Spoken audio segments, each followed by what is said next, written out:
Les autorités s'en excusent auprès des consommateurs. L'eau de la Jirama n'a pas été totalement propre ces derniers jours. L'eau a une couleur jaunâtre et les consommateurs se sont plaints sur les réseaux sociaux.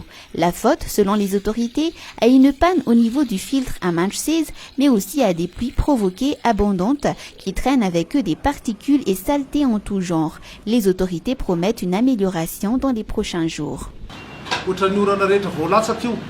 Tondra zavatra be lehibe zany hoe somary mavesabesatra zany ny fahadiovany misy charge be zany le rano dia sahirakirana ilay station de production d'eau tsika reo manadio azy nifanena tamin'ny fasimbany filtre atao Mamseza de namboarina io ary vita anio zany vita ny filtre ny Mamseza. Io fahavitan'ny filtre Mamseza io zany dia tokony ho hitatsika anatsara ny fahadiovan'le rano voazara manodidina ny tanàna Antananarivo. Les autorités assurent que même si l'eau a mauvaise allure, les traitements bactériologiques ont toujours été faits. Elles se félicitent surtout du succès des campagnes de pluie provoquées qui se sont tenues à Antananarivo et ses environs ces derniers jours. Cette campagne a permis de remplir à nouveau les bassins qui se sont asséchés à cause du climat et qui ont compromis l'approvisionnement en eau de la capitale. Aujourd'hui, les stations de pompage de la Jirama tournent à nouveau presque au maximum de leur capacité. Plusieurs quartiers ont ainsi pu voir l'eau couler à nouveau dans leur robinet.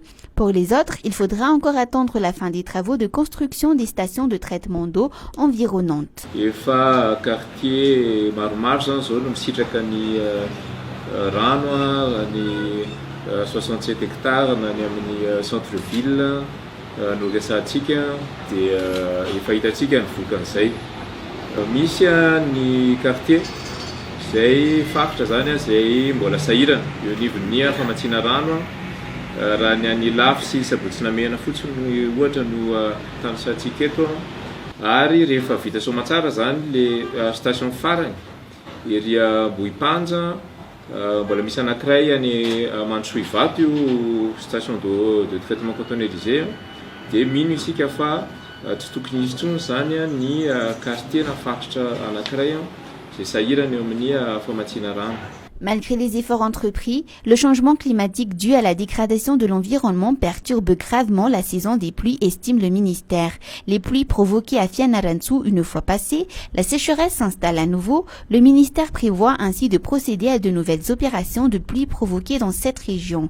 Des opérations du même type sont prévues pour le Grand Sud de Madagascar si les conditions sont réunies. Un largage coûte environ 20 à 30 millions d'ariary, explique le ministre. Maina daholo faritra hafa indrindra ny any amin'ny Grand Sud dia efa manao observation ny météo fa misy herinandro maromaro zay no nangataka n'io fanaovana observation io valy farany teo moa dia mbola tsy mety fa rehefa mety dia irosona ny manao an'izany fandatsahana orana ataontsika olombelona zany mba ahafahana mahazo rano satria maro koa ny station de pompage any amin'ny faritra iny Bekily sy toerana hafa zany zay tena lasa tsy mifonctionne satria ambany dia ambany zany tsy misy mihitsy ilay renirano dia misy station de pompage aty ambony.